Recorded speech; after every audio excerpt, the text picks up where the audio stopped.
أعوذ بالله من الشيطان الرجيم بسم الله الرحمن الرحيم رسول من الله يتلو صحفا مطهرة അസ്സലാമു അലൈക്കും വറഹ്മത്തുള്ളാഹ്.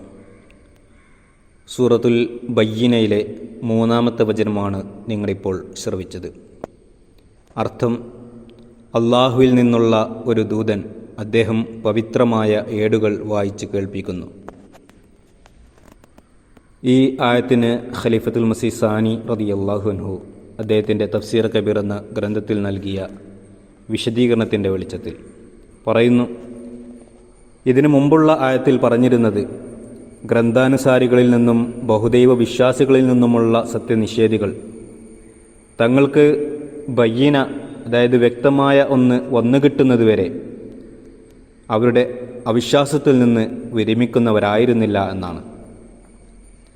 ബയ്യിന എന്നതിന് ഹുജ്ജത്ത്, തെളിവ് എന്നും അർത്ഥമുണ്ട്.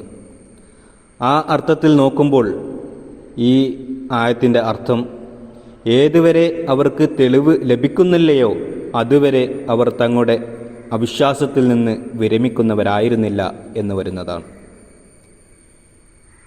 അതിനുശേഷം ഈ ആയത്തിൽ പറയുന്നത് ബയ്യിന എന്നതുകൊണ്ട് ഏത് തരത്തിലുള്ള ബയ്യിന ആണെങ്കിലും അവർ വിശ്വസിക്കും എന്നതല്ല, മറിച്ച് ഹത്ത തഅ്തിയഹുമുൽ ബയ്യിന എന്നാണ് പറഞ്ഞത്. അതായത് ബയ്യിനയോടൊപ്പം അൽ ചേർത്ത് അൽ ബയ്യിന എന്നാണ് പറഞ്ഞിരിക്കുന്നത്.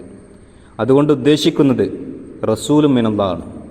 കാരണം സത്യനിഷേധവും ബഹുദൈവാരാധനയും കൊടുമ്പിനി കൊള്ളുകയും നാലുപാടും ഇരുണ്ട മേഘങ്ങളാൽ അന്ധകാര നിബിഡമായ കാലത്ത് എല്ലാ തെളിവുകളും പ്രയോജനപ്രദമാകണമെന്നില്ല. അല്ലെങ്കിൽ ഗ്രന്ഥം ഉള്ളതുകൊണ്ട് മാത്രം പ്രയോജനപ്പെടണമെന്നില്ല.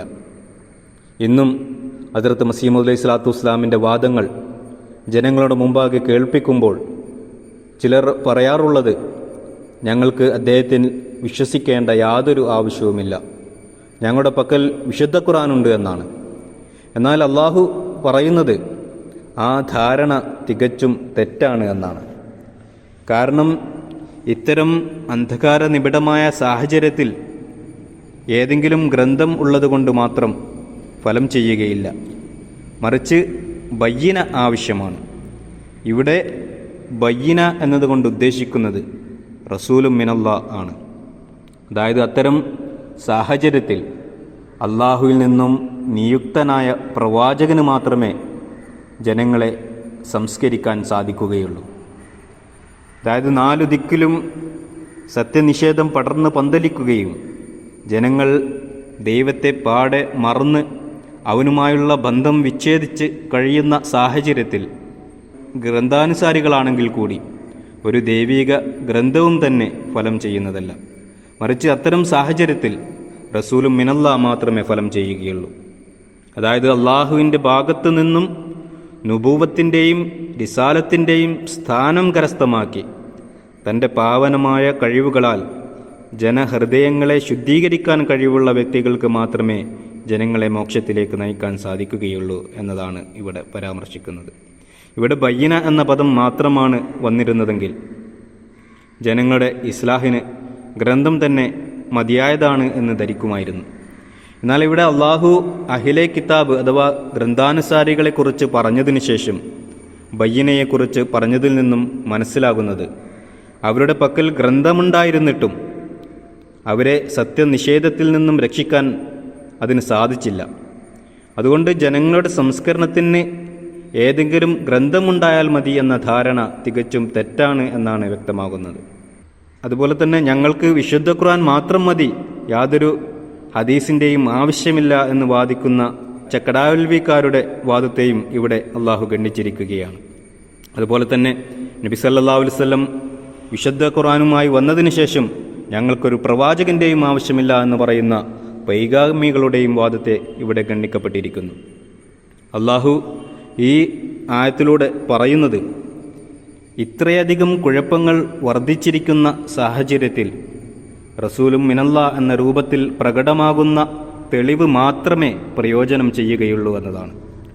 കാരണം ആ കാലം ആഗ്രഹിക്കുന്നത് അള്ളാഹുവിൽ നിന്നുള്ള പുതിയ പുതിയ അടയാളങ്ങൾ വെളിപ്പെടുത്തുന്ന ഒരു ജീവനുള്ള അസ്തിത്വത്തെ അല്ലെങ്കിൽ വ്യക്തിയെയാണ്, അല്ലെങ്കിൽ വ്യക്തി വരണം എന്നുള്ളതാണ്.